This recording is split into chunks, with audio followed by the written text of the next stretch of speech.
Hi families, அஸ்ஸலாமு அலைக்கும். Welcome back to channel. இன்னைக்கு நம்ம இந்த வீடியோவில் என்ன பார்க்க போகிறோம் அப்படின்னா ரோஸ்மேரியோட பெனிஃபிட்ஸ் தான்.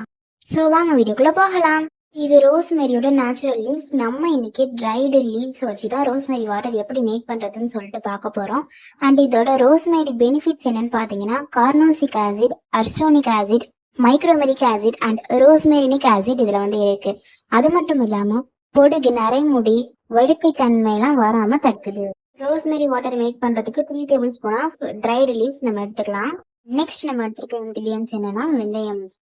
வெந்தயத்தை பொறுத்த வரைக்கும் இது நம்மளோட ஹேர் ஃபாலிகல்ஸை நல்லா ஸ்ட்ரென்தன் பண்ணி நல்ல ஒரு ஹேர் க்ரோத் கொடுக்கும். நம்மளோட ஹேர் ஃபாலை குயிக்காக கண்ட்ரோல் பண்ணி கொடுக்கும். அண்ட் இதை நம்ம தலையில இருக்கக்கூடிய டேண்ட்ரஃப் கிளியர் பண்ணும். ஸோ வெந்தயம் யூஸ் பண்ணும்போது 2 in பெனிஃபிட்ஸ் நமக்கு கிடைக்கும். அடுத்து நம்ம 1 டேபிள் ஸ்பூன் வெந்தயம் எடுத்துக்கலாம். அடுத்து நம்ம கிராம்பு எடுத்துக்க போறோம். அதுவுமே நம்ம 1 டேபிள் ஸ்பூன் ஆஃப் கிராம்பு எடுத்துக்கலாம். அண்ட் கிராம்பு ஒரு ஆன்டி ஆக்சிடென்ட், நோய் எதிர்ப்பு சக்தி உடையது. இந்த anti bacterial, anti fungal, anti microbial இதெல்லாம் இருக்கிறனால கிருமிகள் மூலமா வர தொல்லைகள் வந்து கிளியர் பண்ணுது. அது மட்டும் இல்லாம ஹேர் ஃபால் ரெடியூஸ் பண்ணி ஹேர் க்ரோத் கொடுக்கும். ரோஸ்மெரி வாட்டர் ரெடி பண்றதுக்கு 3 கிளாஸ் ஆஃப் வாட்டர் நம்ம எடுத்துக்கலாம். தென் ஸ்டவ் ஆன் பண்ணிட்டு ஒரு பாத்திரத்துல 3 கிளாஸ் ஆஃப் வாட்டரை கொதிக்க வைக்கலாம்.